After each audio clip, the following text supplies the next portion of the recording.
Hey, it's Adam. Today we're going to cover how to get the pictures on the 7pxR. I know a lot of people have been asking about it and kind of what file system or file format that you need and how to get it all set up on the SD card. So we'll cover that today.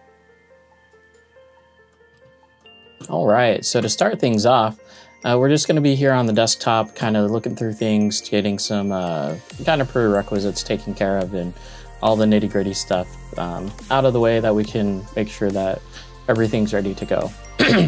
Right now we're looking at the SD card, how I formatted it. It's just named T7pxR. I believe that the 7px is actually going to be the same. For the most part, it's just a name of the actual disk in the computer, so that's not too important. What is important is that it says FAT. Well, it's formatted as FAT32 here. The card that I'm using is a 32 gig drive, little micro SD card, formatted as FAT32. So if you haven't done that, go ahead and do that now. Pretty much that's the only way that your 7pxR is going to be able to read it. To format your, I guess not format, but like kind of prep your SD card, all you need to do is put it in your radio, and that'll take care of the initial like substructure for the micro SD card. You can also go ahead and just download the firmware update. So right now we're on version 8.2e or just 8.2, and that will have the initial kind of substructure there, but it'll only have the update folder. Here's what it looks like after you have, well, I guess back up. Once we're in the micro SD card, we're going to be in the Futaba, or you'll see that the Futaba folder is there. And then you'll have the different folders that your radio creates for logging. You can save your models here. This is where our pictures are going to be at. And this is where you put your updates. So if you're coming from an older version, I think when I got mine, it was at version 5 or something like that. But yeah, your updates will reside in the update folder. Pretty straightforward. That's besides the facts. So let's go ahead and take a look at my pictures folder here. Here you can see a number of different files, and these are all the files that we need, or at least that I need for my radio.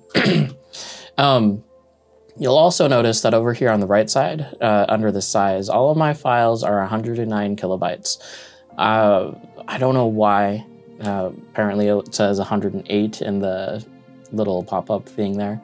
I don't know why, but if it's any bigger, it doesn't work. So the official specs that you need to have for your pictures is the pixel size or pixel resolution needs to be 256 by 144 pixels. Nothing bigger, nothing smaller, because it won't read it if it's not that. It needs to be saved as a .bpm or a bitmap file for it to work as well at 24 bits in the color depth. So usually you can get away with like any picture editor. Today we're going to be using Photoshop.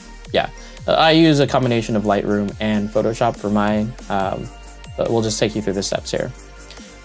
So here is my little Miata car. This is the R31 house body. I like it, it's pretty cool. But this is a full frame picture. So this is taken from my Nikon Z50 mirrorless camera.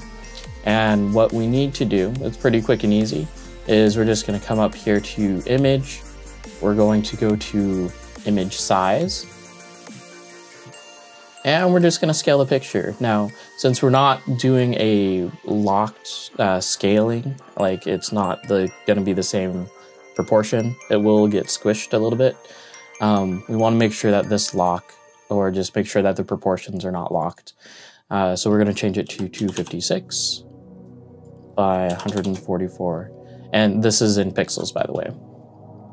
We're going to leave everything as is. See that the file size here is estimating that it's going to be 108 kilobytes. And we're going to click OK. And it's going to look really, really tiny.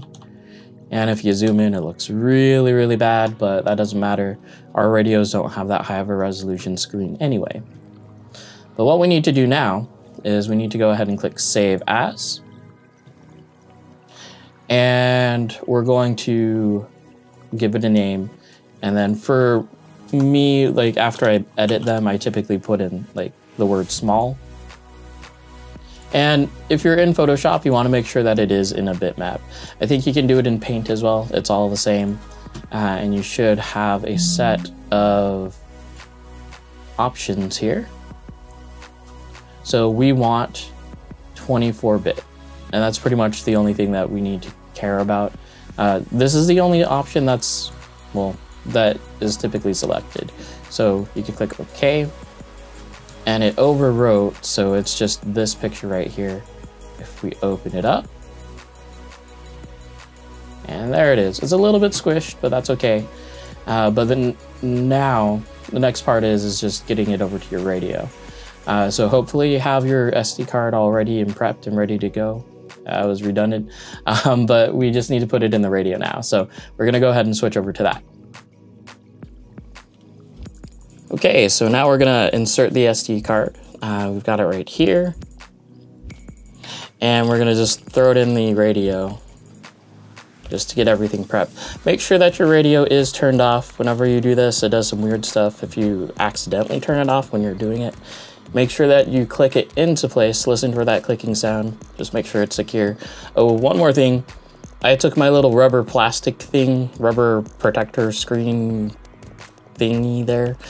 That's no longer there, just for ease of access. It is kind of annoying to get out. You'll need something a little bit pokey to kind of pry it out there. We're gonna go ahead and turn on the radio. And this is pretty much almost how you're gonna be set up. Let me go back to normal here. This is what you're gonna be looking at if this is just the first time that you set up your radio. So what we're gonna do is we're actually gonna go into the user menu. We're gonna go back a page, and I'll cover this in another video, like a tips and tricks for the 7pxR, but all of these menu items are completely editable. Like you can change them to which screen, or if you even want to see them, but we'll take care of that another time.